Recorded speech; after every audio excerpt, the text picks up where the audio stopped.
channel. I'm Arpita Karwa and I'm very happy to finally make the most awaited, the most requested video since the time NTA conducted their last NET exam.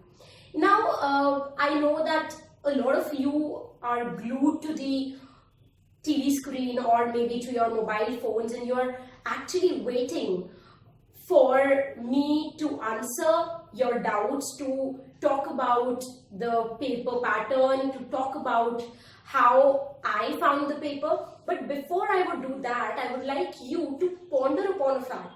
Now guys, understand one thing. Whenever any competitive exam is conducted, I've seen this tendency in almost all the students across India that they're going to unanimously say one thing: the paper was tough.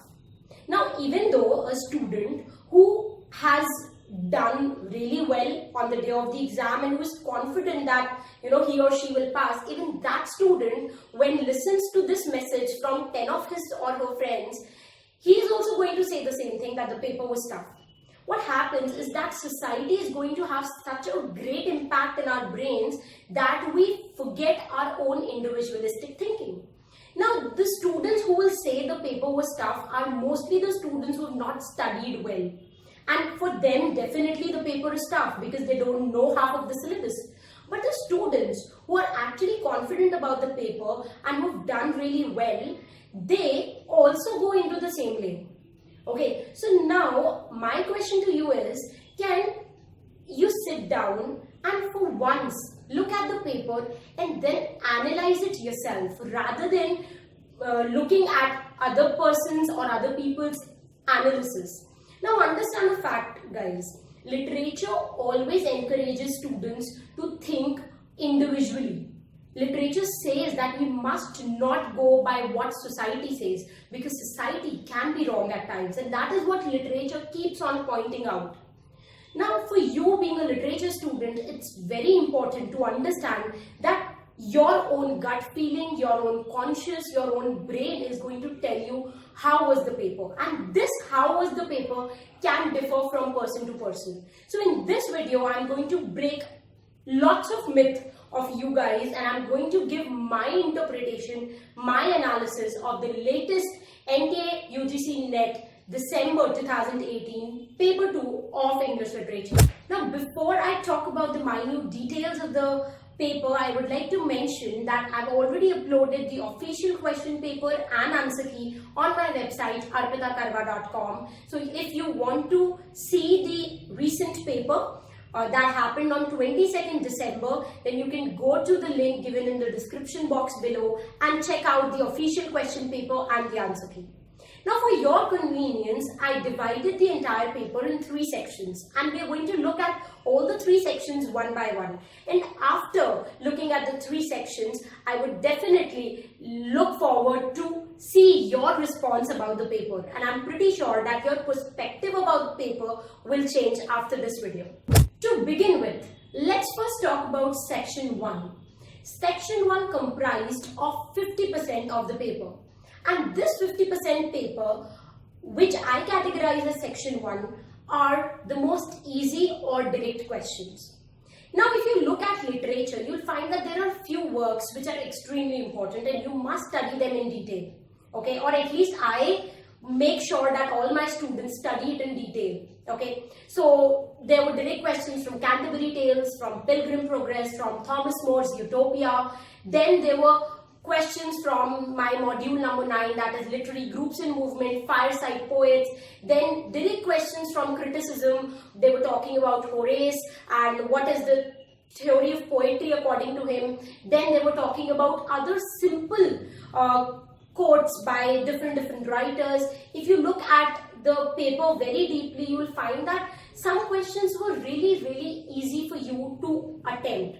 And if you are strategically prepared for this exam, you have made an entire syllabus, you know the ages, and you have an overview about each and everything, then you must have attempted 50 questions correctly. And these 50 questions are the direct questions. So there were questions like Thomas De Quincey's work is there on knocking on the gate in the Macbeth. Now, that's something which I taught my students and I told them that that's a very important reference and a very important work of Thomas De Quincey, which you must remember. Peasant poets, I've been telling my students that please remember the peasant poems.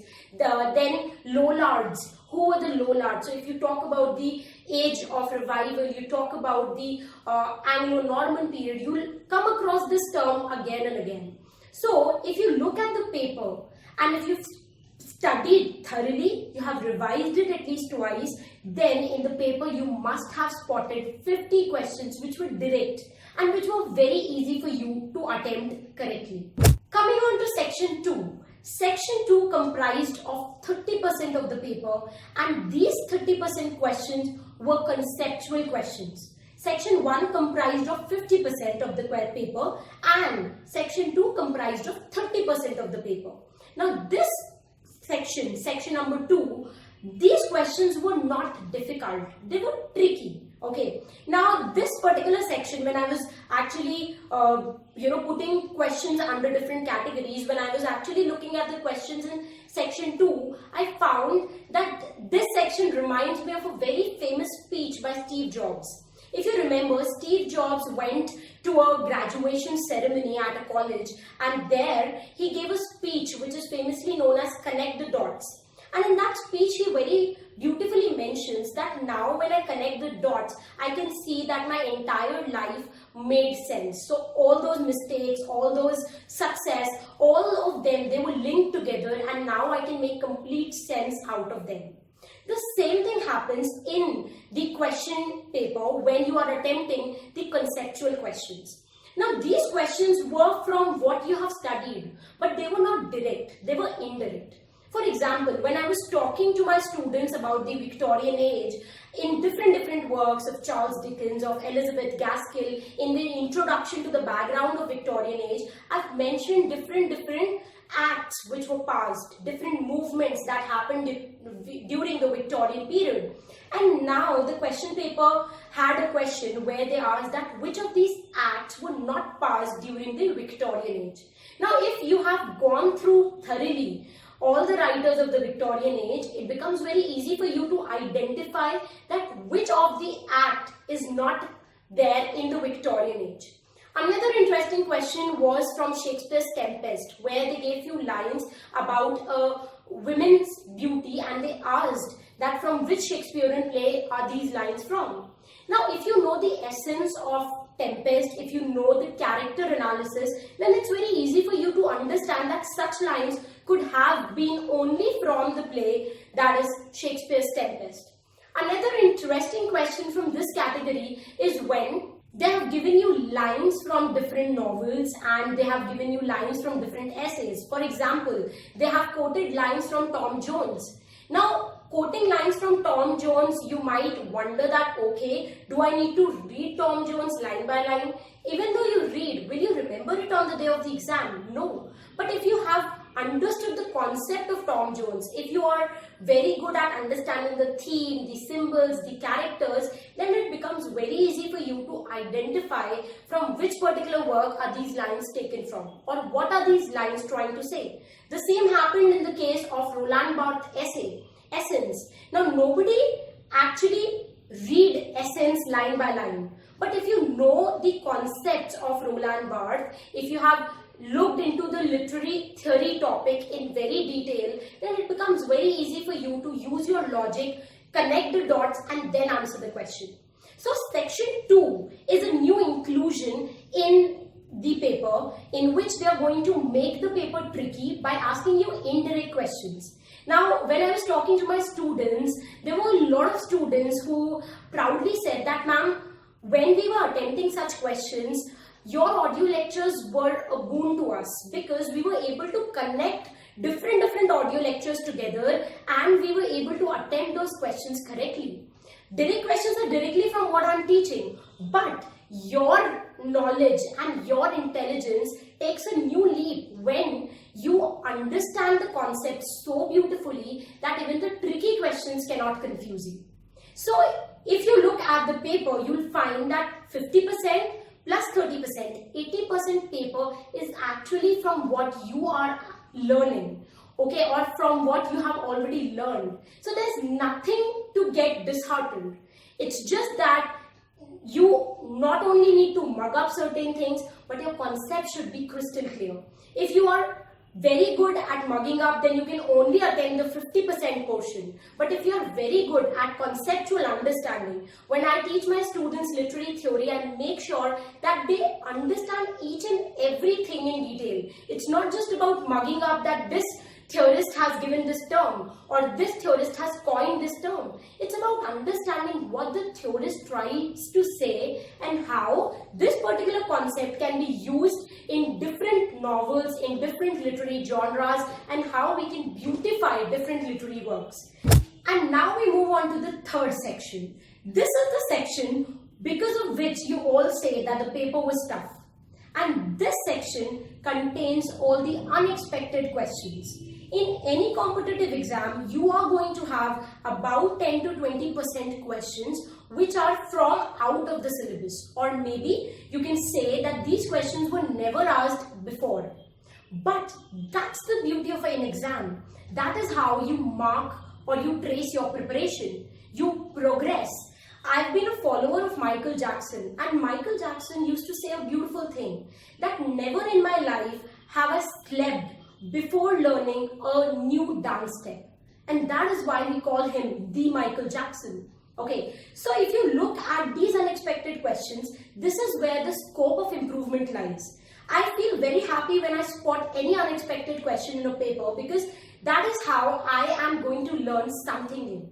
So you don't need to worry about these unexpected questions, because even if you don't know about them, you can still score 80%, and nowhere, like in no competitive exam, can a person score 100 on 100.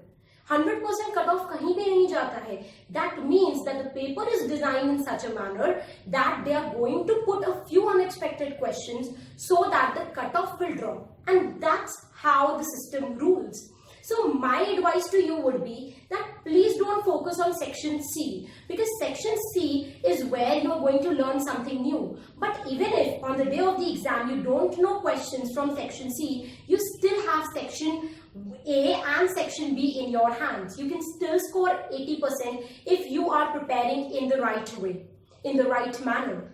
And section C is how we are going to upgrade our course every year, and that too every day.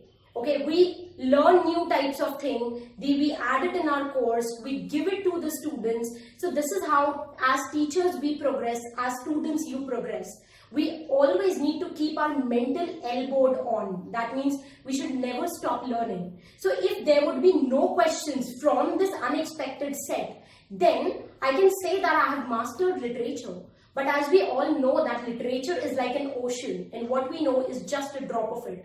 So it is these unexpected questions that we keep adding in our syllabus, that we keep adding in our course, and that is how new upgrades keep coming up. Just like Android phones. Android 2.2 shifts to Android 3.2 when something new adds. So this is the beauty of literature. Every time we are going to spot a few writers we don't know, we are going to add it and our course will become better. And that's what I've been doing from past 15 days, from the day when I have the question paper in my hand. Even in this paper, you must have seen that there were a few Indian writers which you must never have seen in your entire life, like Indira Ganeshan or Braj Khachru. Then there were questions from Charles Dickens' minor novels. We've been teaching our students the major work, Hard Times, Tale of Two Cities, but this time there was an in-depth question from Nicholas Nickleby. So that's where the unexpected area lies, and that is how we are going to get better every day, each day. Similarly, there were a few new European writers which we encountered in the paper. Okay, we all have done so many European writers. You can go and check the entire module-wise syllabus on my website, in which I've given you a list of all the writers separated according to age, according to countries, according to the time period they belong. And it's beautiful to see that list. But then if we won't get such questions in the exam, then how are we going to upgrade ourselves? How are we going to find those new gems, new pearl in the field of English literature? Okay, so my advice to all of you is that don't panic. The paper wasn't typical. The paper wasn't difficult. It was different. And there's a huge difference between the two words. The paper wasn't tough. It was different. It's just like if I am given a choice between a circle and a triangle, and you ask me that which of them is better, I would say that no one is better. Both of them are different. Just like that, the paper which happened in June and which happened in December, they were different. December's paper wasn't tough. Okay, and this section C thing, it happens in every exam. Every exam has a few questions in the paper which are from the unexpected category. Okay, so if you look at the question paper and if you sit down today and divide it, you'll find exactly what I've described in this video. The paper falls completely into three sections: direct questions, conceptual questions, and the unexpected questions. So with that note, I would like to take your leave. I would also like to inform you that we have begun the registration for the next batch, and we are all ready to fight the next battle, all prepared to upgrade ourselves after looking at this paper. New concept, new PDF, new mock test, new audio lectures will be added, and the course will become refined year after year. So I welcome you to be a part of this beautiful journey. For details, you can go to our website arpitakarwa.com and you'll find the entire course syllabus displayed for you. So if you are willing to face the next battle, then come on, the bandwagon is ready. That's it for this video lecture. We'll meet soon in the next video lecture. Till the time we meet next, happy learning, keep loving literature, and stay tuned to arpitakarwa.com.